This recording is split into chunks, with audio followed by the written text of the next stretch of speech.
The first one which I would always start with is obviously the search campaign, and then remarketing and the brand.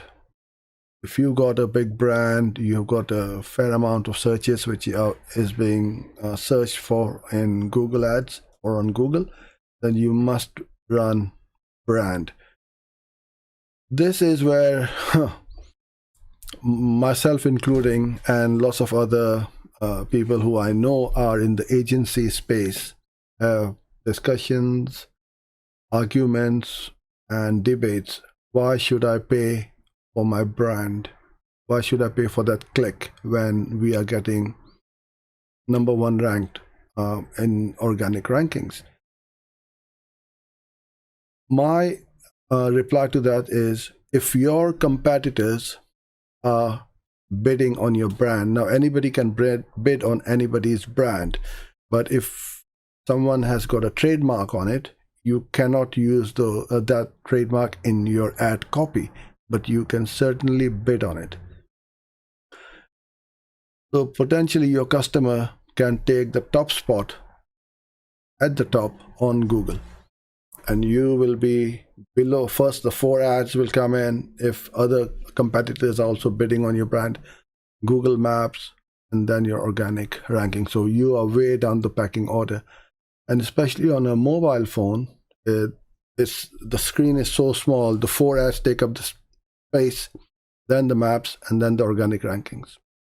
So what you want to do is to control that message which you want to put out with your brand ad.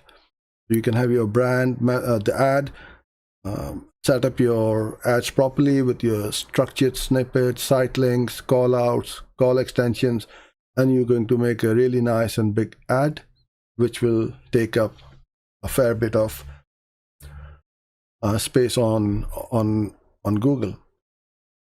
So this is what I mean by bidding on your own brand and getting the clicks. And the brand clicks are so cheap that it's not even worth not running these ads. It is absolutely a must-run ad campaign for any business if they have got brand terms which are popular and which are being searched for on Google. And the cost per acquisition is very low. Conversion rates are very high, because if I'm looking for Nike shoes, I know that brand. I'm not just typing in running shoes or tennis shoes or something like that. This is what I mean by a brand campaign. Okay, now on the search ones, obviously we have the text ads for, in fact, I should rephrase this. Extended text ads for your product or service. Now I've seen on 1 or 2 accounts which we have, you don't get that option for the extended text ads. So maybe Google wants us to push and promote the responsive search ads even more, because for the AI and the machine learning, the more data it has, the more better results it can achieve for us. The other one we have is responsive search ads, again for your product service. So ideally what you want to do is have a couple of these in an ad group and one of them in the ad group. So then it will give Google 3 ads to run. Okay, one more which I forgot, and if I have forgotten any others, then please put them in the comment box and I'll add them to the list. Is RLSA, which is kind of like the remarketing. It is not kind of, it is the remarketing list for search ads. So it's the return search. If somebody has searched for your product or service and then they go back again to search again, then you can bid more aggressively. So they've been to your website and not converted, then they'll go back again searching for that keyword.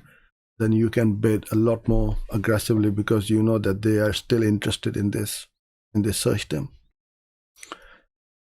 GDN, we have image ads, which can be just static image which you can upload on Google Ads.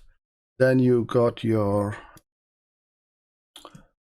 responsive display ads called the RDAs. So you can upload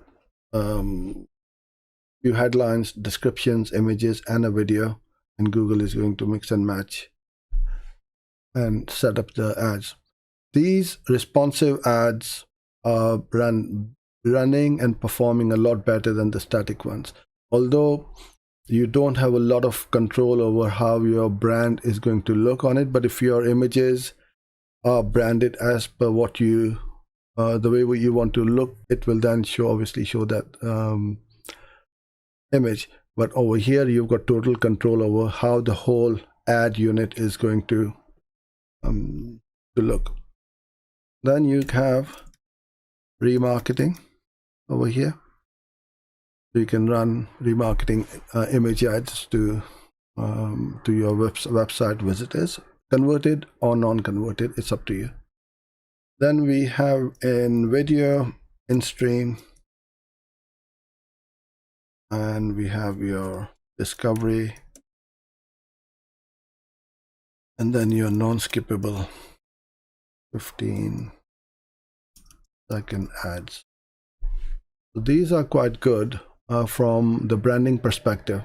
You don't need to create a long ad. All you do is just create 15-second ads, and you can create a series of these ads. I'm going to show you some ads which we created for ourselves and for our clients next week, so you can get an idea as to how easy and quick it can be to create these ads.